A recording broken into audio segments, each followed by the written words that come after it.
Hello everyone, घटना चक्र इतिहास में आप सभी को स्वागत करती हूँ।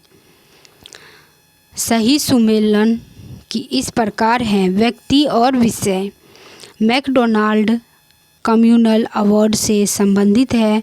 लिंगनिंथगो अगस्त प्रस्ताव से संबंधित है। डलहौजी डॉक्ट्रिन ऑफ लैप्स से संबंधित है और चेम्सफोर्ड द्वैत प्रशासन से संबंधित है।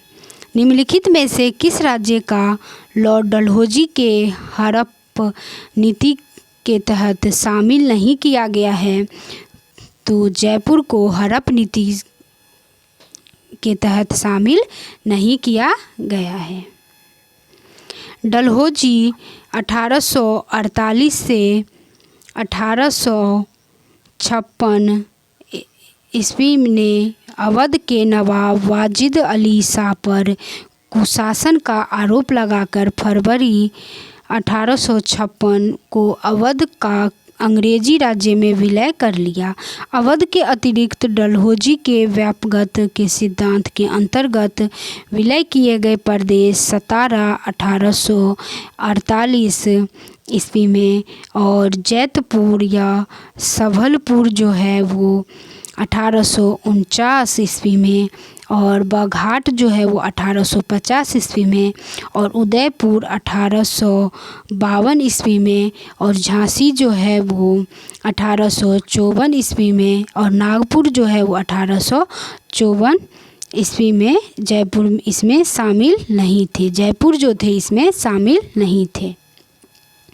सुरक्षा प्रकोष्ठ की नीति संबंधित है। तो सुरक्षा प्रकोष्ठ की नीति जो है किससे संबंधित है, किस नीति से? तो वारेन हेस्टिंग्स से संबंधित है। सुरक्षा प्रकोष्ठ या घेरे की नीति से वारेन हेस्टिंग्स तथा वेलेजली संबंधित थे। वारेन हेस्टिंग्स ने मैसूर और मराठों के साथ युद्ध, अन्य भारतीय रियासतों के साथ बराबरी की पदवी प्राप्त करने की भावना से किया। इस समय कंपनी ने अपने राज्यों के चारों ओर मध्य राज्य बनाने का प्रयत्न किया। इसका उद्देश्य केवल अपने राज्य की रक्षा करना था, अथवा हम यह भी कह सकते हैं कि अपने पड़ोसी राज्यों की सीमाओं की रक्षा करो ताकि अपनी सीमाएं सुरक्षित रहे। उस समय भय मुख्यतः अफगानों और मराठों से था, इसलिए कंपनी ने अवध की रक्षा व्यवस्था के कार्य को इस शर्त पर संभाला कि अवध का नवाब उस व्यय का बोझ उठाए और इस प्रकार अवध की रक्षा ही बंगाल की रक्षा थी। वेलेजली के आने से कंपनी के भारतीय रियासतों के साथ संबंधों में परिवर्तन आया। वेलेजली का उद्देश्य भारतीय रियासतों को अपनी रक्षार्थ कंपनी पर निर्भर करने पर बाध्य करना था। उसने भारतीय रियासतों को अंग्रेजी राजनीतिक शक्ति के और सैनिक रक्षा के घेरे में लाने का प्रयत्न किया। लॉर्ड वेलेजली की सहायक संधि को स्वीकार करने वाला पहला मराठा सरदार था कौन? तो पेशवा बाजीराव सेकंड था, जो सहायक संधि को स्वीकार किया था। सहायक संधि को जो स्वीकार किया था वो पेशवा बाजीराव सेकंड था। दौलत राव सिंधिया और जसवंत होलकर दोनों पूना में अपने को सर्वश्रेष्ठ प्रदर्शित करना चाहते थे। बाजीराव द्वितीय सिंधिया का साथ दे रहा था। उसने 1801 ईस्वी में जसवंत के भाई की हत्या कर दी। परिणाम स्वरूप जसवंत होलकर की सेना ने पूना पर आक्रमण कर पेशवा सिंधिया की संयुक्त सेना को परास्त कर दिया। बाजीराव द्वितीय ने भागकर बसीन में शरण ली तथा 31 दिसंबर 1802 को अंग्रेजों ने बसीन की संधि के अनुसार पेशवा बाजीराव द्वितीय ने अपने अंग्रेजों की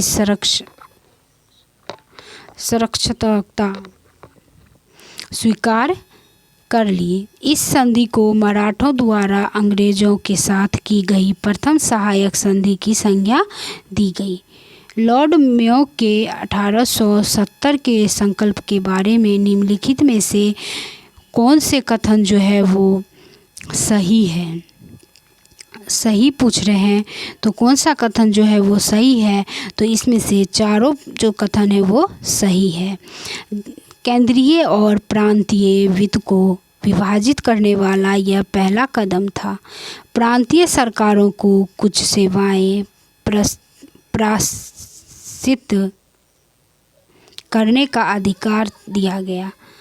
इसने मौजूदा असमानता को सुधारने का प्रयास किया।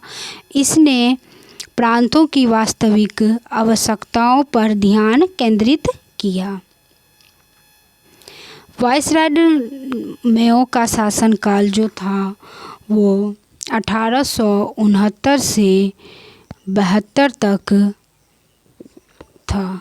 उसके शैक्षणिक और प्रशासनिक सुधारों के लिए स्मरण किया जाता है। उसने प्रशासन में सुधार के लिए प्रत्येक अलग अलग प्रशासन से पत्राचार के उपरांत 14 दिसंबर 1870 को एक संकल्प जारी किया, जिसे मेयो रिजोल्यूशन या प्रांतीय सरकारों का चार्टर भी कहा जाता है, जिसमें केंद्रीय और प्रांतीय वित्त को विभाजित करने की दिशा में पहला कदम उठाया गया। साथ ही प्रांतीय सरकारों को कुछ स्वायत्तता देते हुए उन्हें जेल, शिक्षा और चिकित्सा आदि सेवाओं के लिए केंद्रीय राजस्व से कुछ राशि दी गई।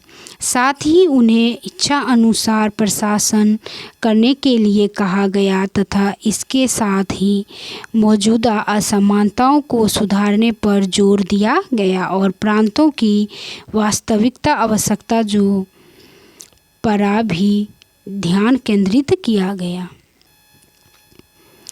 निम्न में से किस देशी रियासत को अंग्रेजों ने अपने क्षेत्र में नहीं मिलाया था? तो ग्वालियर को जो अंग्रेज थे वो अपने क्षेत्रों में नहीं मिलाया था। ग्वालियर रियासत को अंग्रेजों द्वारा अपने क्षेत्र में नहीं मिलाया गया। सिंध का विलय लॉर्ड एलनब्रो 1842 से 44 ईस्वी के शासनकाल में किया गया। लॉर्ड डलहौजी के काल में कुशासन के आरोप में अवध का विलय जो है वो 1856 ईस्वी में, व्यापगत सिद्धांत के द्वारा सतारा का विलय 1848 ईस्वी में किया गया। भारत के वायसराय के रूप में किसके कार्यकाल में महान शहीद भगत सिंह और सुखदेव और राजगुरु को फांसी दी गई थी? तो इरविन के काल में।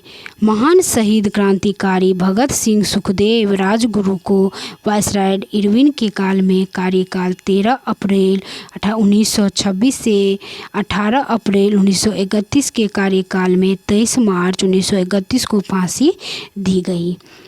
इंपीरियल कैडेट कॉर्प्स की स्थापना किसने किया? इंपीरियल कैडेट कॉर्प्स की स्थापना किसने की? तो कर्जन ने की। लॉर्ड कर्जन ने वर्ष 1901 में इंपीरियल कैडेट कॉर्प्स की स्थापना की। किसका उद्देश्य देशीय नरेशों के राजकुमारों, सामंतों के पुत्रों को सैनिक शिक्षा का प्रबंध करना था। महारानी विक्टोरिया को भारत की सम्राज्ञी नियुक्ति किया गया। तो कब? तो 1877 में किया गया था। राजसी उपाधि अधिनियम ब्रिटिश संसद द्वारा 1876 ईस्वी में पारित किया गया। इस अधिनियम के तहत महारानी विक्टोरिया को 1 जनवरी 1877 ईस्वी को दिल्ली दरबार में भारत की सम्राज्ञी घोषित किया गया। इसी प्रकार सम्राट एडवर्ड 7 को वर्ष 1903 में जॉर्ज पंचम को वर्ष 1911 में भारत का सम्राट घोषित किया गया।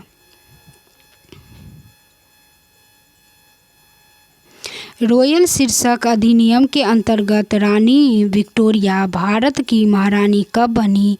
तो 1877 में बनी। किसने स्वतंत्र भारत के प्रथम प्रधानमंत्री जवाहरलाल नेहरू का साहस और दूरदर्शिता के एक उत्कृष्ट नेता के रूप में अभिवादन किया? तो लॉर्ड माउंटबेटन ने। लॉर्ड माउंटबेटन ने स्वतंत्र भारत के प्रथम प्रधानमंत्री जवाहरलाल नेहरू का साहस और दूरदर्शिता के एक उत्कृष्ट नेता के रूप में अभिवादन किया। मुझे विश्वास है कि कांग्रेस अपने विनाश की तरफ जा रही है और मेरी यह बड़ी इच्छा भारत में